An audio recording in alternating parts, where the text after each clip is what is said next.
जहां तक सवाल पैदा होता है प्रधानमंत्री बनने का, तो नीतीश कुमार जी में वो सारे गुण हैं जिससे वो एक अच्छे प्रधानमंत्री बन सकते हैं। और आप कौन होते हैं डिसाइड करने वाले कि ये प्रधानमंत्री बनेंगे कि नहीं बनेंगे? सबसे अच्छा हो सकता है प्रधानमंत्री का उम्मीदवार तो वो नीतीश कुमार है। अब किसी के जमीन पे जाके हल चलाइए, कहिए कि जमीन हमारी है, लेकिन सियासी तौर पे मैं पूछना चाहता हूं कि आप इतने दिनों उनके प्राइवेट सेक्रेटरी रहे और इतने दिनों उनके साथ आपने काम किया, मेंबर ऑफ पार्लियामेंट हुए, आपको पहले ये बुराई नजर नहीं आती थी जो आज नजर आ रही है? और आप कौन होते हैं डिसाइड करने वाले कि ये प्रधानमंत्री बनेंगे कि नहीं बनेंगे? प्रधानमंत्री का फैसला हिंदुस्तान की जनता करती है। और जितनी मेरी नॉलेज है, जितना मैं घूमता हूं देश के अंदर, जितना एक्सेप्टेंस मैं आज की परिस्थिति में कह रहा हूं, आज की परिस्थिति में जो एक्सेप्टेंस है नीतीश कुमार का, जो उनकी अपनी मोरल वैल्यू है, जो उनके काम करने की का तरीका है, और जिस तरह से लोग देश में जानते हैं, आज नीतीश कुमार जी से उम्मीदें हैं। और मैं कह सकता हूं कि अगर कोई उम्मीदवार मुल्क के अंदर सबसे अच्छा हो सकता है प्रधानमंत्री का उम्मीदवार, तो वो नीतीश कुमार है। अब दूसरी तरफ आप ले लें, कहते हैं डूबती हुई नैया है, तो अभी थोड़े दिन पहले तक तो आप सवार थे उसके ऊपर। ये कहिए कि आप डूब गए। जनता दल यूं तो एग्जिस्ट कर रही है, नीतीश कुमार तो एग्जिस्ट कर रहा है, आप डूब चुके हैं। डूबने की वजह अगर आप तलाश कीजिएगा तो उनको आरसीपी बाबू को पता चलेगा कि आप कहते हैं कि मैंने पार्टी बनाया, ये किया, वो किया। अब किसी के जमीन पे जाके हल चलाइए, कहिए कि जमीन हमारी है, तो हल चला सकते हैं आप, जमीन आपकी नहीं होगी। तो आपने हल चलाया होगा, लेकिन जमीन तो थी नहीं आपकी, तो नीचे से जमीन निकल गई आपके पैरों से। मैं ये कहना चाहता हूं कि मैं आज पार्टी का जनरल सेक्रेटरी हूं और पार्टी ज्वाइन किया मैंने। आप हमारे जैसे लोगों से कितनी मरतबा इंटरेक्ट किया, कितनी मरतबा मेरे टेलीफोन का जवाब दिया आपने। मैं आपके यहाँ खुद गया था, याद करिए, आप अध्यक्ष थे उस वक्त, तो आपकी कोई कारकर्दगी नहीं थी कि आप खोजते। हमने तो नहीं देखा कि उन्होंने खोजा हो कभी। तो आप ये मत कहिए कि नीतीश जी डूब गए या डूबेंगी उनके नैया। आप डूब चुके हो और उसके कारण है डूबने के, जो बहुत कम वक्त से मैं हूं जनता दल में। आज भी लोग हमको आरजेडी में समझते हैं, लेकिन जो मैंने महसूस किया इतने कम वक्त में, कहीं ना कहीं नीतीश कुमार जी का विश्वास है डेमोक्रेसी के अंदर, सेकुलरिज्म के अंदर और सोशलिज्म के अंदर, समाजवाद के अंदर। आप डिफर किए हैं कहीं ना कहीं नीतीश कुमार और उनके पार्टी के कार्यक्रम के खिलाफ। और इस बात को मैंने नीतीश जी के सामने में कहा था। नीतीश जी ने इलेक्शन के बाद पूछा कि फातमी साहब, माइनॉरिटीज का वोट हमें क्यों नहीं मिला? तो नीतीश कुमार जी भी मौजूद थे और आरसीपी बाबू भी थे और भी लोग बैठे हुए थे। तो हमने कहा कि इस सवाल का जवाब आरसीपी बाबू देंगे आपको।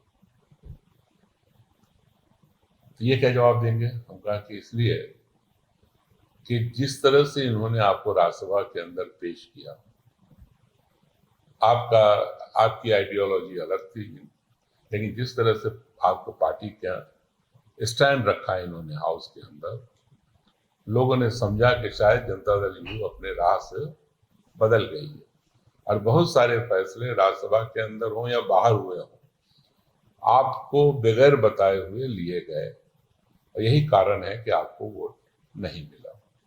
और जिसको मैंने खुद फेस किया दरभंगा के अंदर। तो आपने वो राह छोड़ दिया। आपको याद होगा जनता दल यू पहले भी गठबंधन में थी भारतीय जनता पार्टी के साथ, लेकिन इन 3 सवालों पर कभी अपने स्टैंड को नहीं बदला। इस पे वो खड़े उतरे और उन्होंने अपोज किया। आप बहुत ज्यादा किसी चीज से अगर आपको नाराजगी थी, आप पसंद करते थे किसी बिल को या किसी कानून को जो पास हुआ, तो कम से कम आप हाउस से बाहर चले जाते।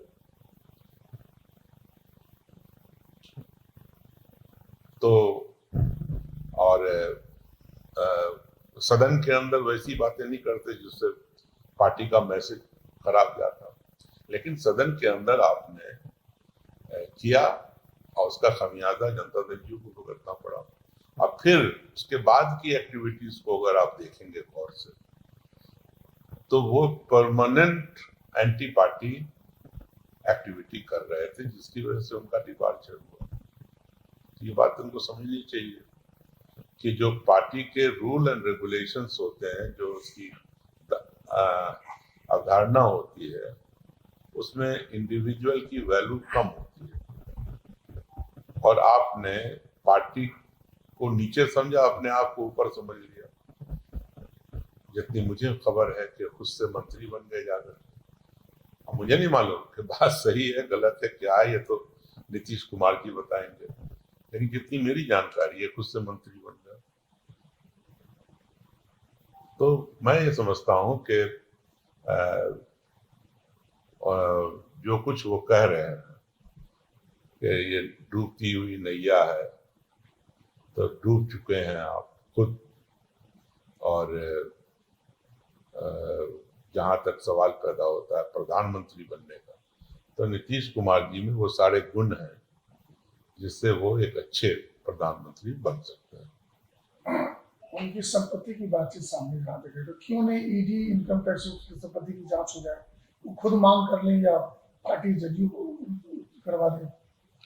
देखिए, मैं जनता दल यू का जनरल सेक्रेटरी हूँ ऑल इंडिया। मैं ईडी का जनरल सेक्रेटरी नहीं हूँ या इनकम टैक्स का नहीं हूँ। ये तो वो लोग जाने क्या करेंगे नहीं करेंगे, कैसे होता है जांच, इसके बारे में मेरी कोई जानकारी नहीं। वो अपने आप को पाक साफ कर रहे थे, जैसा उन्होंने अपने बयान में बताया कि मेरी कोई भी संपत्ति कहीं कोई गलत नहीं है, हमारी हर चीज की जांच, हर चीज का पेपर है, मेरी दोनों बेटियों के नाम पर जो भी संपत्तियां हैं सब का इनकम टैक्स का, तो वो खुद मांग कर ले कि हमारी जांच ईडी से और इनकम टैक्स से करवा लिया जाए। अब उनकी दिली ख्वाहिश क्या है उसके बारे में मैं क्या कर सकता हूँ। एक चीज जब आप सामाजिक जीवन में हैं और एक चीज आई है सामने, तो उनको देखना चाहिए। उस पर बाकी जितने विभाग हैं अपना देखेंगे। सर, आरसीपी सिंह को जाने से जदयू के लोकप्रियता में कितना बदलाव होगा? नहीं, देखिए, जनता दल यू, मैंने पिछले दिनों कहा था एक इंटरव्यू में अपने कि जनता दल यू एक समाजवादी परिवार है। और समाजवादी जो लोग होते हैं वो डेमोक्रेट भी होते हैं और वो आइन में, कानून में भरोसा रखते हैं। पूरा जो हिंदुस्तान का संविधान है उसके अंदर।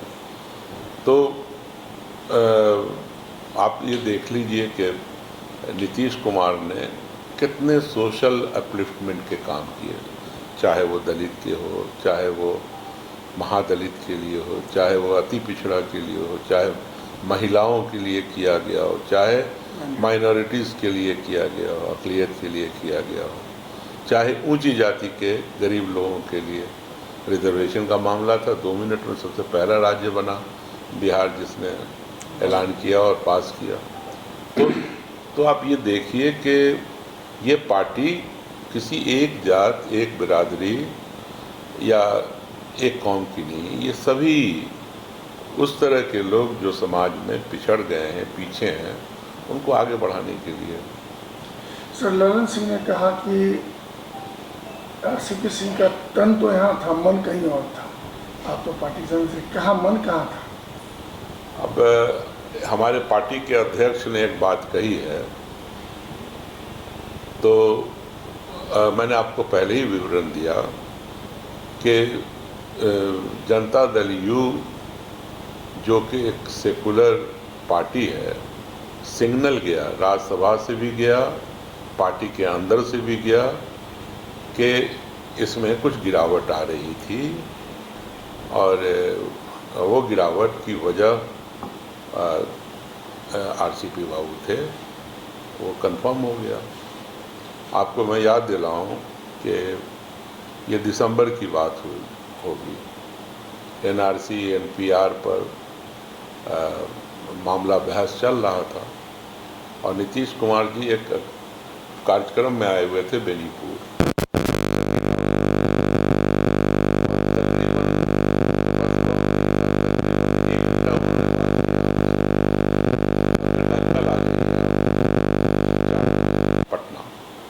तो नेक्स्ट डे मैं पटना गया, मेरी डिटेल बातचीत हुई, और उन्होंने अपना स्टैंड रखा कि हम किसी भी कीमत पर बिहार के अंदर एनआरसी एनपीआर इस तरह की चीज़ों को इम्प्लीमेंट नहीं होने देंगे। अगर आप लोग रहे होंगे तो मानू के कैंपस में एक कार्यक्रम हुआ था, इसका ऐलान उन्होंने यहाँ बाद में किया, लेकिन इस बात को वो हमें प्राइवेटली पहले बोल चुके थे। तो मैं कह रहा हूँ कि नीतीश जी और नीतीश जी के लोग क्लियर थे, लेकिन कहीं ना कहीं से सिग्नल तो गलत गया ना समाज में, तो उसका नुकसान तो हुआ। सर, एक चीज सवाल उठता है कि अगर आरसीपी सिंह पार्टी विरोधी काम कर रहे हैं तो उन्हें पार्टी विरोधी गतिविधि के नाते हटाया जा सकता था सीधा सीधा पार्टी से, लेकिन उन पर करप्शन के आरोप लगाए हैं, और सवाल सुन रहे थे, और अगर करप्शन उन्होंने किया तो बिहार सरकार के पास खुद विजिलेंस होती है, आखिर उससे न जांच करे, उसके जबकि गृह मंत्री खुद नीतीश कुमार है, उससे न जांच करके इसे मीडिया में दिया गया और पार्टी पकड़ रही, जबकि ये ऑलरेडी एक तरह से क्राइम है, तो क्यों नहीं जांच करवाया गया, विजिलेंस क्यों नहीं इसके पीछे लगी, ये बताएं। नहीं, देखिए, मैं पहले बता दिया कि मुझे उनकी प्रॉपर्टी की न तो जानकारी है, सरकार की बात बोल रहे हैं। मैं रुक जाइए ना, मैं ना सरकार का स्पोक्स पर्सन हूँ, ठीक है ना। सरकार अपना काम करती है, अपना करेगी, कोई भी एजेंसी है अपना लुक आफ्टर कर रही होगी, मुझे उसके बारे में नहीं कहना। मैं सिर्फ राजनीतिक और सियासी मामले पे आपसे बात कर रहा हूँ कि इनकी वजह से पार्टी की साख गिरी, जो एक सेकुलर क्रेडेंशियल नीतीश कुमार का उनकी पार्टी का था, वो गिरा, जो नहीं होना चाहिए था, मेरा मानना है। और मैं तो विरोधी रहा नीतीश जी का कितने साल, बताइए, 92 तक मेरे ख्याल से हम लोग एक ही पार्टी में थे, उसके बाद हम आरजेडी में रह गए, उन्होंने अपनी पार्टी बनाई, ठीक है। उसके बाद अभी तो जुमा 8 दिन हुआ है जनता दल यू में गए हुए, तो मैं तो बहुत बड़ा पार्टनर नहीं हूँ उनका इस पॉलिटिकल सफ़र का।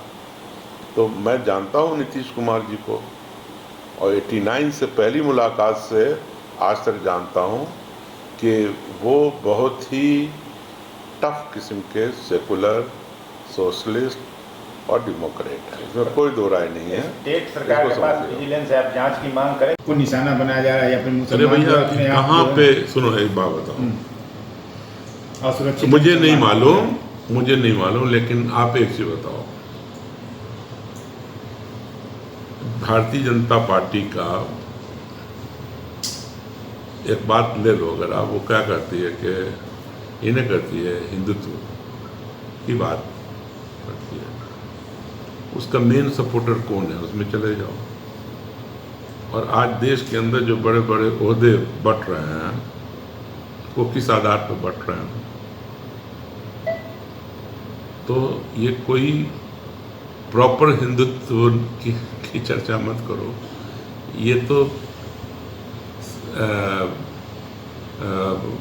सब तरफ से वोट जमा कर लेना है, वो वाला मामला है। उसमें हम क्या बोलेंगे, तो आप लोग समझते हो अच्छी तरह से। नहीं, मेरा सीधा सवाल था कि नरेंद्र मोदी की सरकार में, केंद्र की जो सरकार है, उसमें देश का मुसलमान सुरक्षित है या असुरक्षित है? आपको क्या लगता है? देखो ऐसा है, मुझे बहुत अफसोस होता है कि आज़ादी के इतने दिनों के बाद आज हम लोग सुरक्षा की बात कर रहे हैं। बात करो आगे की कि वो अच्छी तालीम हासिल करेगा कि नहीं करेगा, अच्छी नौकरी उसको मिलेगी कि नहीं मिलेगी, आगे वो बराबर का शहरी रहेगा या नहीं रहेगा। अरे किसी का कोई, मैं तो बोल रहा था उस ज़माने में भी, NRC NPR के ज़माने में, कि किसी की हिम्मत नहीं है कि किसी का भी सिटीज़नशिप, जो हिंदुस्तान का सिटीज़न है उसकी सिटीज़नशिप कोई छीन ले। अब फिर कहता हूँ कि कभी भी किसी डिस्टर्बेंस से, सोशल पॉलिटिकल डिस्टर्बेंस हो, उससे मुल्क का नुकसान होता है। ठीक है ना, इंडिविजुअल का तो हो जाता है, लेकिन जो सबसे बड़ा नुकसान होता है वो मुल्क का होता है, वो नहीं होना चाहिए। और अगर किसी को भी ये गुमान हो कि हम मेजॉरिटी में हैं, हम माइनॉरिटी में हैं और हम मुल्क का बिगाड़ लेंगे, मुल्क का कोई कुछ नहीं बिगाड़ सकता है। और every individual will be safe in India, और किसी के बुरा चाहने से कुछ नहीं होने वाला। सर 2014 के बाद ही क्यों लगता है कि हिंदू खतरा में है, मुस्लिम खतरा में है? क्या 2014 के बाद ऐसा क्यों लगता है कि हिंदू खतरा में ले है, लीजिए, मुस्लिम? क्या कर रहे हैं आप? बोले सर 2014 के बाद ही ऐसा क्यों लगता है कि मुस्लिम खतरे में है, हिंदू खतरे में है? हर को अपना वोट बैंक बनाता है, लेकिन हिंदुस्तान की जनता जो है ना, वो फैसले करती है। बंगाल में हो रहा था, देखा आपने क्या फैसला आया, है ना। तो फैसला वहाँ की जनता करती है। आप अपना परसेप्शन बनाइए, आवाम उसको किस तरह से लेती है। और एक चीज़ मैं आपको बहुत स्पष्ट तरीके से बता देना चाहता हूँ कि दुनिया के अंदर कोई धर्म के नाम पर, रीजन के नाम पर, कलर के नाम पर, समझे ना, इलाका के नाम पर, ज़ात के नाम पर, बिरादरी के नाम पर अगर हुकूमत करना चाहता है तो ये मुमकिन नहीं है। आपको सबको एक साथ लेके चलना पड़ेगा, not by word but by अमल। आपको काम करना पड़ेगा। श्रीलंका को